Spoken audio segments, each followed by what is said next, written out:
The crystal glasses clinked as my sister Amanda raised her fourth toast of the evening. To Daddy's 60th birthday, she beamed, and to wise investments. That last part was aimed at me, her signature subtle dig. I sipped my wine quietly, watching the family dynamics play out around our father's massive dining table. The same table where 3 years ago our grandfather's will had been read. I'm Sarah Mitchell, youngest of 3, and according to my family, the only one who squandered their inheritance. If they only knew that my squandered $2 million had just turned into $8 billion yesterday. Sarah, darling, my mother's voice carried that familiar note of disappointment. I noticed your car's getting rather worn. Are you sure you wouldn't like to discuss financial planning with Amanda? She's done so well with her inheritance. Amanda preened, her designer dress and diamond earrings screaming success. The investment firm's portfolio is up 12% this quarter, she announced. That's on top of the beach house appreciation. My brother Michael, the middle child and sensible investment banker, nodded approvingly. Smart moves, Mandy. Unlike some people's, what did you call it, Sarah? Tech venture? I adjusted my deliberately modest sweater. No designer labels for me, not yet. Something like that. Speaking of which, my father set down his fork. Your mother and I are concerned. That inheritance was meant to secure your future, not fund some computer experiment. If only they could see my private island in the Pacific. Or the penthouse in Manhattan. Or the fleet of cars I kept hidden in a warehouse across town. But tonight wasn't about that. Tonight was about timing. Amanda's right, my mother sighed. She invested wisely. Property, blue-chip stocks, secure bonds. While you... She glanced at my second-hand watch. Well, at least you have your little consulting job. That little consulting job was actually me running my tech company, Mindframe Technologies, through a series of shell corporations. The same company that was about to shock the business world. Tell them about the new yacht club membership, Michael urged Amanda. That's what smart inheritance management looks like. Amanda lifted her chin. Well, since you mentioned it, Morgan and I just got accepted to Golden Harbor Club. Very exclusive. Not that some of us would know about such things anymore. My phone buzzed silently in my pocket. Right on schedule. I just worry, my mother continued, swirling her expensive wine from a vineyard I secretly owned, about your retirement, Sarah. You're 32. The inheritance could have set you up for life like it did for Amanda and Michael. Instead, Amanda smirked, you threw it all away on some app idea. At least I invested my share wisely. The family's smart TV mounted on the dining room wall had been playing CNBC quietly in the background. Suddenly the breaking news alert chimed. Speaking of investments, I said softly, nodding toward the screen. The headline flashed, breaking. Tech giant acquires Mindframe Technologies for $16 billion, largest acquisition of the year. My mother's wine glass slipped from her fingers, shattering against fine china. Amanda's fork clattered onto her plate. Michael choked on his bourbon. The newsreader's voice filled the stunned silence. In a shocking move, Mindframe Technologies, the secretive AI firm founded by Sarah Mitchell, has been acquired for $16 billion in cash and stock. Mitchell, who started the company with a small inheritance. That's not possible, Amanda whispered, her perfect composure cracking. You wasted your inheritance. Everyone knows that. I pulled out my phone, checking the official notification. Actually, I invested it. Just not in yacht clubs and beach houses. 16 billion? My father's voice cracked. But you drive a used Honda. Amazing what you can accomplish when people underestimate you, I replied, standing to retrieve my coat, my real coat, the hand-tailored Burberry I'd kept hidden in the hall. By the way, Amanda, about the Golden Harbor Club. I bought it last month. Consider your membership revoked. Michael was frantically Googling on his phone.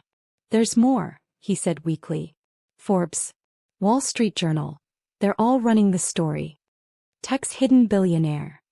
The stealth startup queen. Sarah, how did we not know? I smiled, remembering all the family dinners where they'd lectured me about responsibility. All the snide comments about wasting my potential. All the times Amanda had showcased her wise investments while mocking my choices. You didn't know, I said quietly, because you saw what you wanted to see. The irresponsible youngest child. the tech dreamer. The one who wasted her inheritance. My phone buzzed again, my actual assistant, not the temp job they thought I worked. Ms. Mitchell, the private jet is ready. Tokyo office needs you first thing tomorrow. Private jet. My mother's voice was faint. One of 12, I confirmed.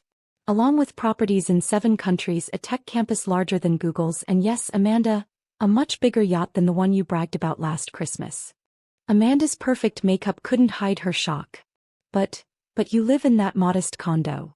A unit I keep for family visits, I corrected. My actual residence takes up the top 3 floors of that new tower downtown. The one you called new money trying too hard last month. Why the deception? My father demanded, still staring at the TV headlines.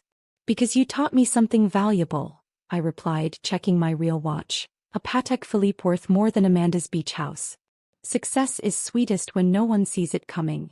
The morning after my father's birthday dinner bombshell, I sat in my actual office, the 100th floor of the Mindframe Tower. Floor-to-ceiling windows offered a perfect view of the Golden Harbor Club, where Amanda was probably still processing last night's revelations. Your sister's called 17 times, my executive assistant James reported. Your brother's trying to reach you through LinkedIn, and your mother's already changed her country club bio to mother of tech visionary Sarah Mitchell. I smiled, scanning the morning's headlines on my digital wall. Mindframe's $16 billion acquisition shocks tech world. Sarah Mitchell, the heiress who turned millions into billions. Inside the world's most secretive tech empire. The Wall Street Journal wants an exclusive, James continued. Your brother's investment bank is desperately trying to schedule a meeting, and Amanda's husband Morgan has sent 4 emails about investment opportunities. My phone buzzed, a text from Amanda. Family emergency meeting at mom and dad's. No, this isn't a request. Before I could respond, James's voice came through again. Your mother's in the lobby. He's brought photo albums. I checked the security feed. There stood my mother, clutching old family photos, dressed in her finest, probably hoping to run into press photographers. Send her up. And James? Pull up the Golden Harbor Club ownership documents. Minutes later, my mother entered, faltering as she took in the space. The ultra-modern design, the technology, the clear views of every property I'd acquired while they thought I was failing. Darling, she managed, we had no idea. Clearly, I replied, watching her eyes dart around, probably mentally calculating the office's worth. Though you didn't care much about my ideas when you thought I was just wasting my inheritance. She clutched the photo albums tighter. I brought pictures, for the press, from your childhood. They'll want to know about your early years, your family support. Support. I raised an eyebrow. Like when you told the country club I was still finding myself last month. Or when you suggested I get a real job at Amanda's firm.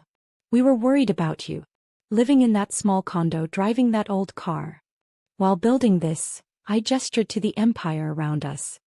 Every property you see from these windows. I own it. That new tech campus on the river? Even Amanda's precious beach house neighborhood. I acquired it through a shell corporation last week. My phone buzzed, another message from Amanda. Mom's gone to talk sense into you. Don't do anything rash about the club membership. Too late, I murmured, then addressed my mother. The acquisition closes in an hour. I have meetings to prepare for. James will show you out. Sarah, please. She stepped forward, photos spilling onto my desk. We're having a family dinner tonight. To celebrate properly. Amanda's already invited the Reynolds, their sons in venture capital. No, I cut in. Amanda's not inviting anyone to the club. Because effective this morning, the entire board's been replaced. Amazing what you can do when you own something outright. James appeared at the door. The acquisition team is ready, Ms. Mitchell. Thank you, James. I turned back to my mother. Give Dad my best. And Mom? Those photos won't be necessary. Forbes already has an exclusive on how I built this empire while my family was busy underestimating me. As security prepared to escort her out, my phone lit up with a message from Michael. The bank's directors want to meet. We could collaborate, keep it in the family. I laughed, typing back, interesting offer. But I already own 30% of your bank shares. Check tomorrow's announcements. Because this was just the beginning. The acquisition would double Mindframe's value. The real estate holdings would reshape the city. And my family? They were about to learn that sometimes the child they dismissed as irresponsible had actually been choreographing everything all along. The acquisition signing ceremony at Mindframe Tower's Grand Hall buzzed with energy. Tech journalists jostled for position, cameras flashing as I stood in a perfectly tailored Alexander McQueen suit, no more pretending to shop at department stores. "Your family's here," James murmured. "All of them." I glanced toward the media section. There they were, my parents, Amanda, Michael, even Morgan, all dressed like they'd been supporting me all along. Amanda was already networking, probably claiming she'd always believed in her sister's vision. My phone buzzed with a text from Michael. "We need to talk. Family meeting tonight. The bank's board is very interested in any potential partnerships." I smiled, typing back, "Actually, check your email. Your bank's ownership changed hands an hour ago. Hostile takeover. Guess who's the majority shareholder?" The ceremony screens displayed Mindframe's stats. Acquisition price, $16 billion. Market impact, largest tech deal of the decade. Post-merger valuation, estimated $30 billion. "Ms. Mitchell," a Bloomberg reporter approached, microphone ready. "Your sister Amanda told us she was an early supporter of your vision. Would you say family backing was crucial to your success?" I caught Amanda's flinch in the crowd.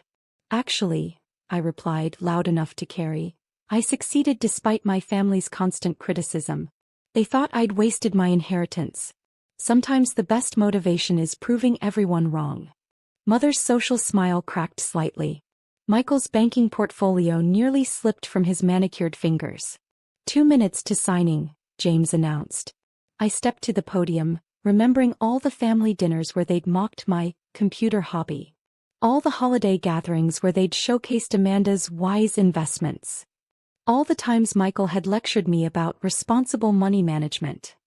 30 seconds. The screens began the countdown. In the crowd, Morgan, who'd rejected my early investment offer as too risky, was frantically checking his Golden Harbor Club membership status on his phone. The documents were signed. Mindframe's value jumped to $35 billion within minutes. The hall erupted. Somewhere in the crowd, my mother was probably planning how to rewrite history in her social circles. "Ms. Mitchell." Reporters swarmed. "How does it feel to become one of the youngest tech billionaires? Your net worth just crossed $20 billion. Any plans to slow down? Will you be upgrading from your modest condo now?"